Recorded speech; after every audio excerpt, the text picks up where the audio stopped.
Hai semua, saya Cikgu Tan. Bertemu kembali dalam tutorial iKelas. Dalam siri ini, kita akan belajar tentang soalan perhitungan bagi STPM 2007. Diberi dalam pernyataan soalan iaitu A. Apakah yang dimaksudkan dengan pengganda? Baik. Kita akan mendefinisikan pengganda iaitu pengganda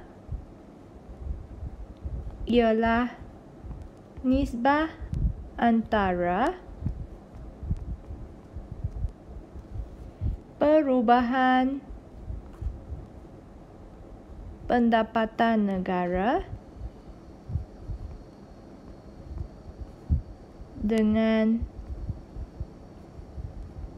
perubahan pelaburan. Di sini kita mendapati bahawa konsep untuk pengganda ialah nisbah antara perubahan pendapatan negara dengan perubahan pelaburan. Dengan kata lain, kita boleh mengatakan bahawa sebenarnya pengganda iaitu perkali K sama dengan perubahan Y bahagi dengan perubahan I. Di mana bagi ayat yang pertama, nisbah antara perubahan pendapatan negara ialah perubahan Y, dan yang kedua iaitu perubahan pelaburan ialah perubahan I. Sebenarnya definisi bagi pengganda ini adalah berasal daripada formula pengganda iaitu K sama dengan perubahan Y bahagi dengan perubahan I. Baik, bagi soalan B. Nyatakan faktor yang mempengaruhi pengganda dalam model ekonomi dua sektor.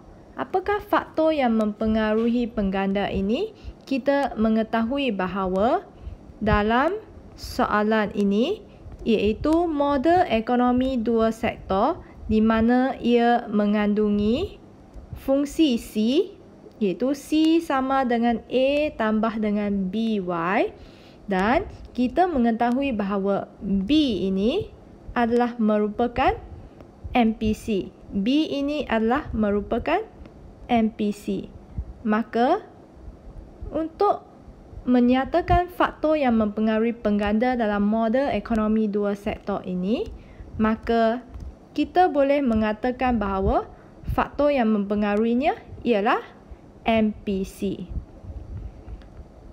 Faktor yang mempengaruhi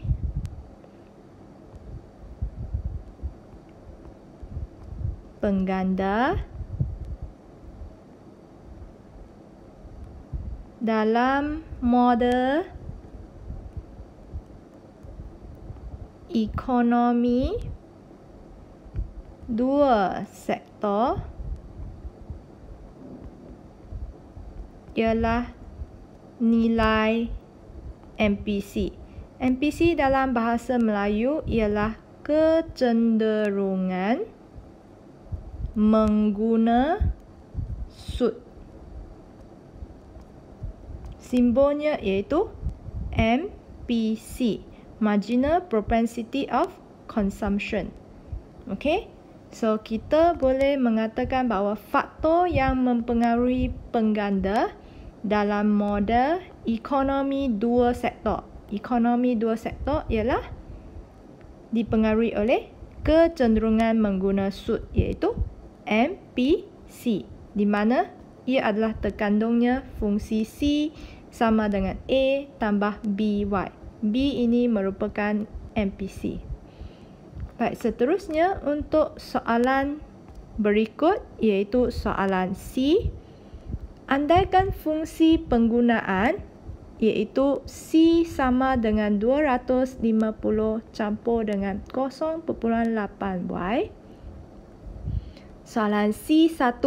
Hitungkan nilai pengganda dan tafsirkan nilainya.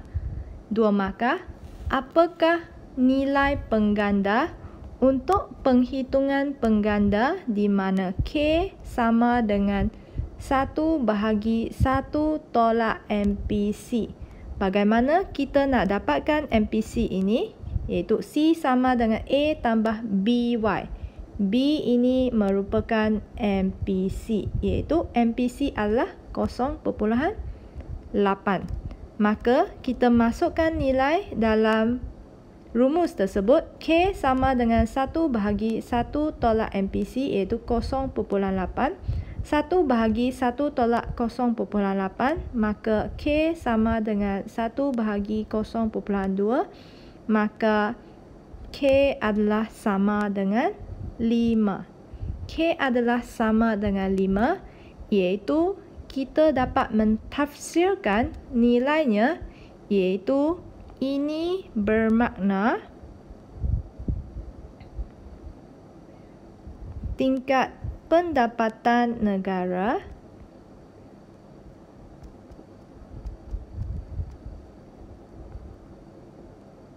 meningkat 5 kali ganda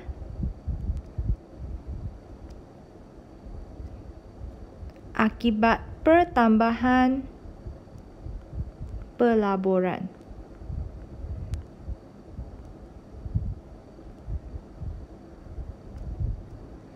Kata kuncinya di mana kita dapat perhatikan iaitu bertambah 5 kali ganda.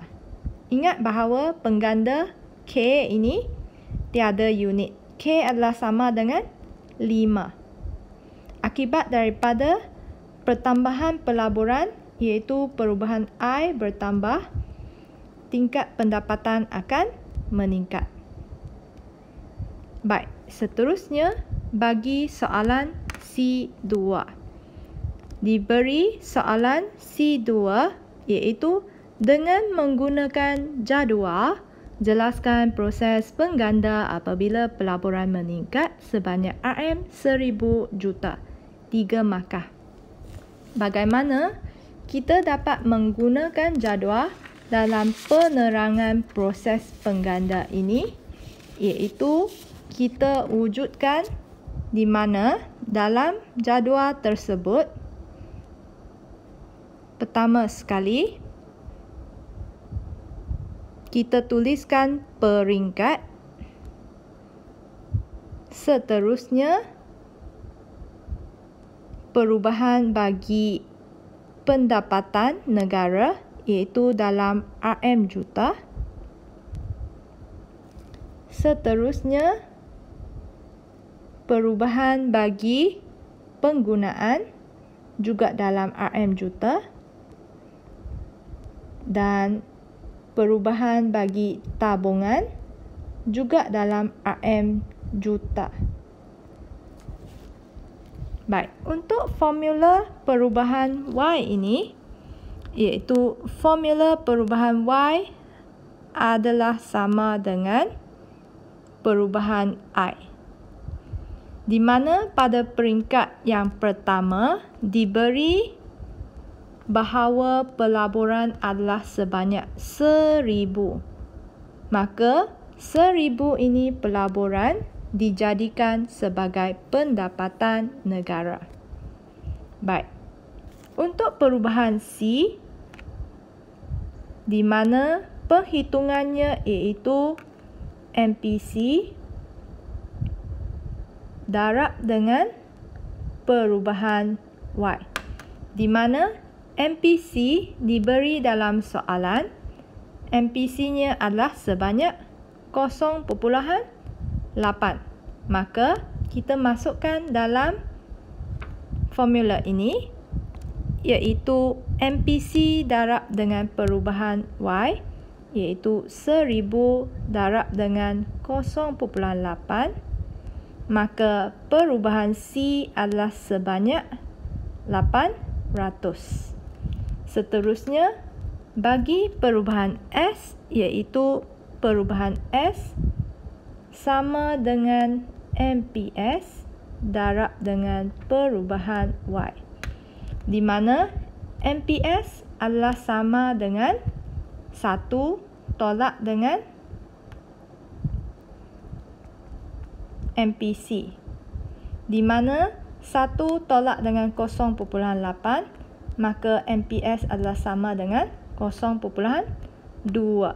Maka pada peringkat yang pertama, iaitu 1000 darab dengan 0.2, maka perubahan S adalah sebanyak 200. Baik, pada peringkat yang kedua, iaitu daripada perubahan C800 ini akan digunakan untuk dijadikan sebagai pelaburan. Maka pada peringkat yang kedua, iaitu perubahan Y adalah sebanyak 800. Seterusnya 800 darab dengan perubahan Y, iaitu 800 darab dengan 0.8 MPC, maka perubahan C ialah 640.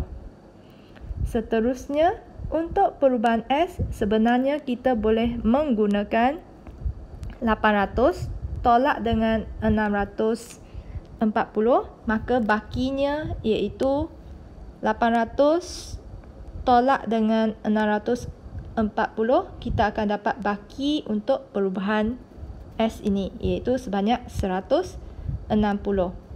Cara alternatifnya iaitu dengan menggunakan cara perhitungan, iaitu MPS darab dengan perubahan Y, maka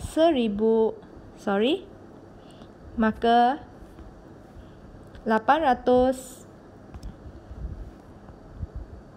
darab dengan 0.2, maka jumlah perubahan S adalah sebanyak 160.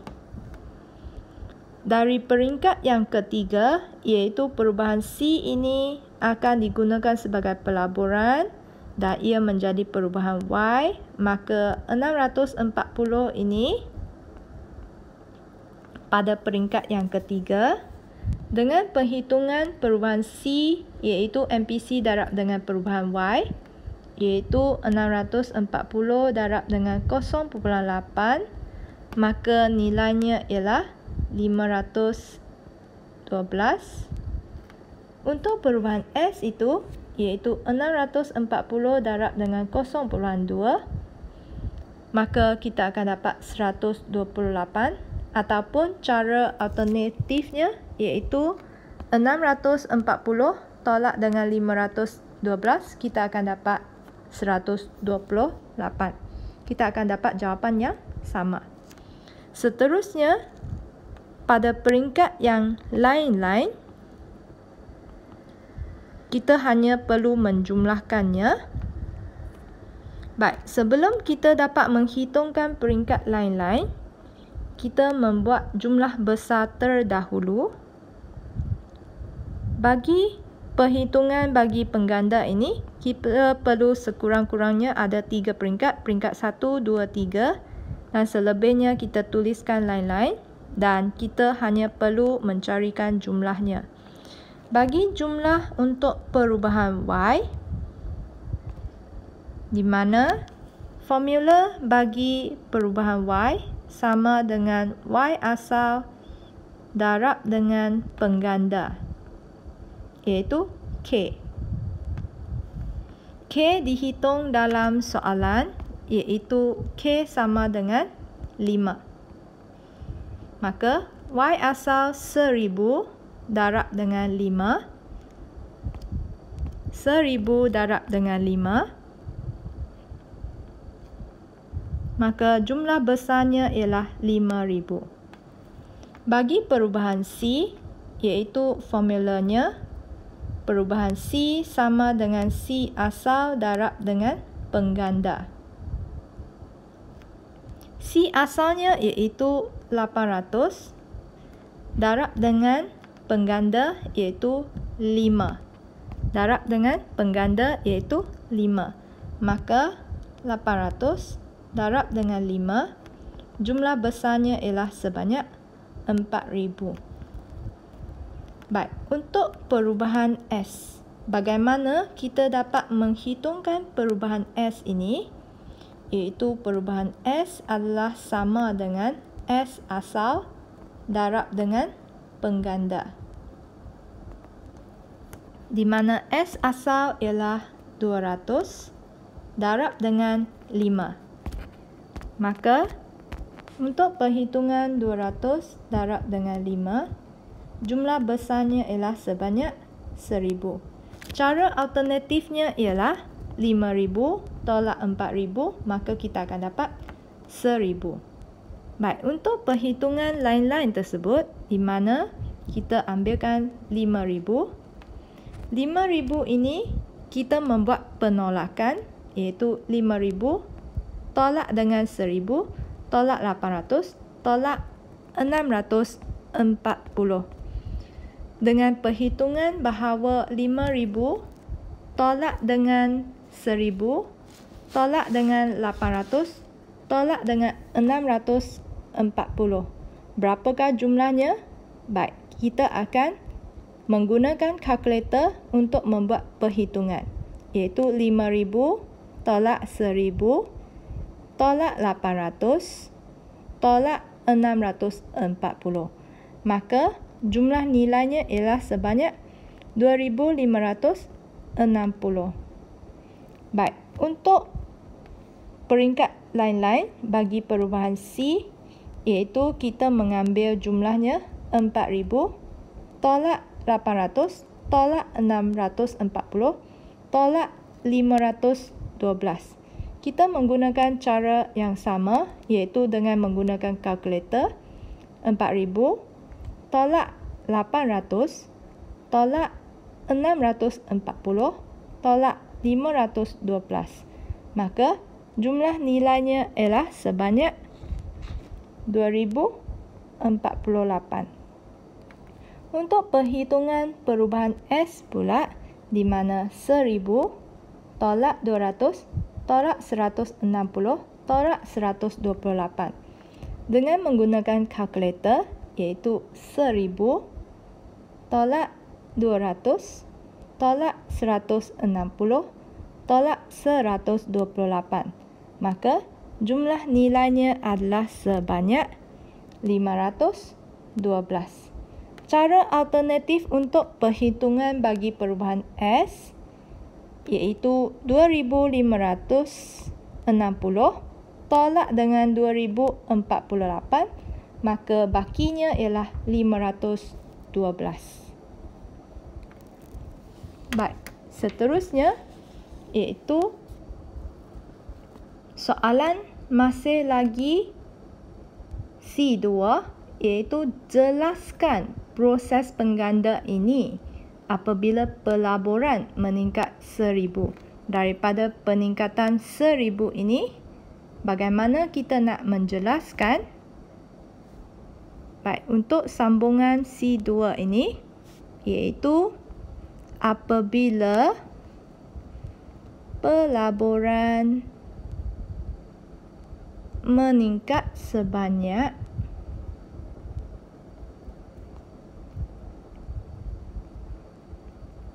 1000 juta, apa yang akan berlaku? Kita mendapati bahawa tingkat pendapatan negara akan meningkat sebanyak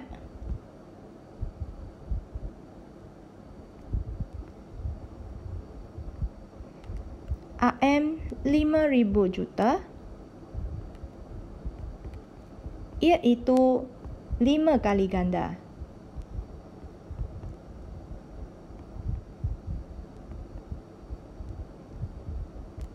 Kita dapat perhatikan daripada jadual tersebut, di mana daripada perubahan pelaburan 1000 ini, pada akhirnya jumlah besar ialah sebanyak 5000. Dari 1000 menjadi 5000, iaitu ia telah pun bertambah 5 kali ganda. 5 kali ganda ia bertambah. Jadi, kita mendapati bahawa sebenarnya untuk perhitungan perubahan Y ini adalah daripada K darab dengan perubahan I, di mana K ialah 5 kali ganda, perubahan I ialah sebanyak 1000. Maka kita mendapati bahawa perubahan Y adalah berlakunya sebanyak RM 5,000 juta. Ini adalah penerangan bagi jadual. Soalan untuk C3. Diberi pernyataannya, jika jurang keluaran negara kasar KNK ialah RM 5,000 juta. Baik, kita catatkan dalam pernyataan diberi iaitu jurang KNK 5,000 juta.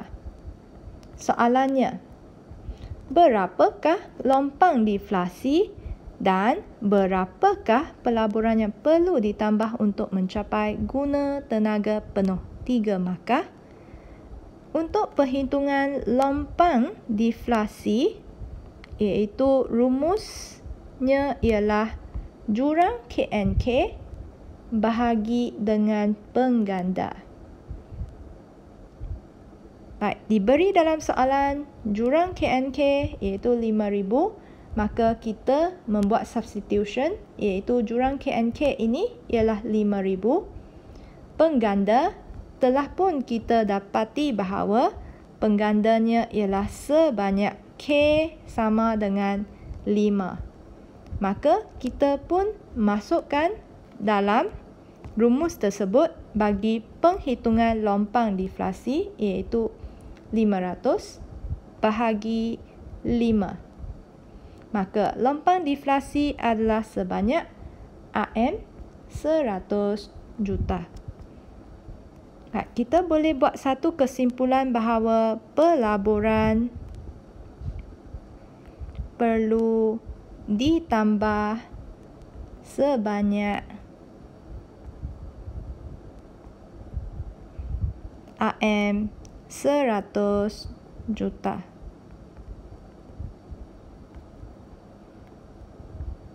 Setakat ini sahaja untuk perkongsian kali ini. Jangan lupa like, subscribe dan share dengan rakan-rakan anda yang lain YouTube channel Cikgu Tang sekiranya video ini membantu anda dalam pembelajaran.